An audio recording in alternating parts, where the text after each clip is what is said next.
Muni-muni ako han. Welcome to my vlog again. Isi-share ko sa inyo yung pag-uwi ko nung bakasyon ko. Sinurprise ko yung mama ko at saka yung mga kapatid ko, pamilya ko. So pag-uwi ko, hindi talaga surprise kasi pagdating ko, nag-ano agad yung kapatid ko nagkasakit dahil sa liver. Dinala agad sa ospital.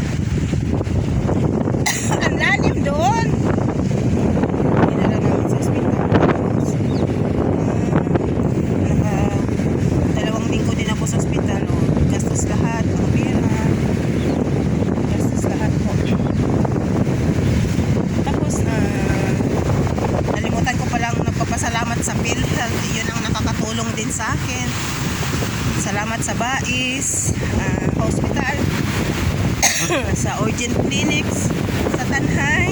Maraming salamat kay Congressman Chikiting o Chikiting Chaco. Excuse me kasi inubo ako kasi kahapon lang to kasi malamig na naman dito. Ay! Ito. Lubos po ako nagpapasalamat yun na nakatulong sa ako ang PhilHealth. Anyway, hanggang ngayong December ang PhilHealth ng kapatid ko. Salamat sa gobyerno namin dyan sa Tanay na wala kunti lang nabayaran sa hospital. Donation lang, kunti lang kasi may PhilHealth yung kapatid ko. Remember ko, inano ko sa PhilHealth, sinama ko sa PhilHealth kasi hindi rin sila sarili niyang PhilHealth. So bayad na naman yung kapatid ko sa January ng PhilHealth niya. Maraming salamat kay Chaco, kay Congressman Chikiting. Maraming salamat po sa inyo lahat na din sa Tanhay ng mga opisyalis, tanan papasalamatan ko po sa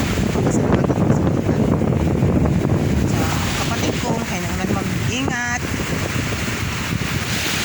kasi lahat na oras na may tutulong sa inyo dyan kasi wala ako, si mama, siyempre kulang na yung mama ko, takot din yung magdaag-daag.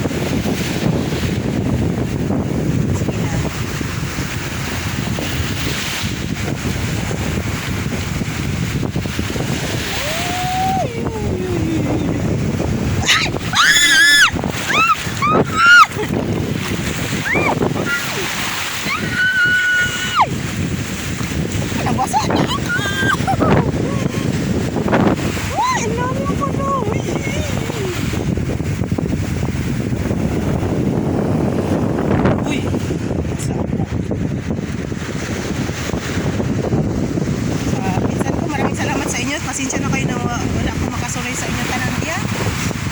At saka balak ko rin mga ligo sa dagat na i-treat ko sila lahat kaso lang hindi ko wala. Sad na kasi syempre hospital yung kapatid ko. Okay lang, sa sunod mayroon pang time na pwede tayong banding tanan magpinsan mga kaibigan. Okay, hanggang dito na lang sa share ko sa inyo dito sa Dukan Beach dito sa Qatar Energy. Okay, bye bye. Next vlog. Thank you for watching my videos. Thank you all. God bless. I love you all. Yun, dumito kasi sa shrimps tong kuko. Ay, kasi ako kakain ko lang ng shrimps. Okay, bye bye.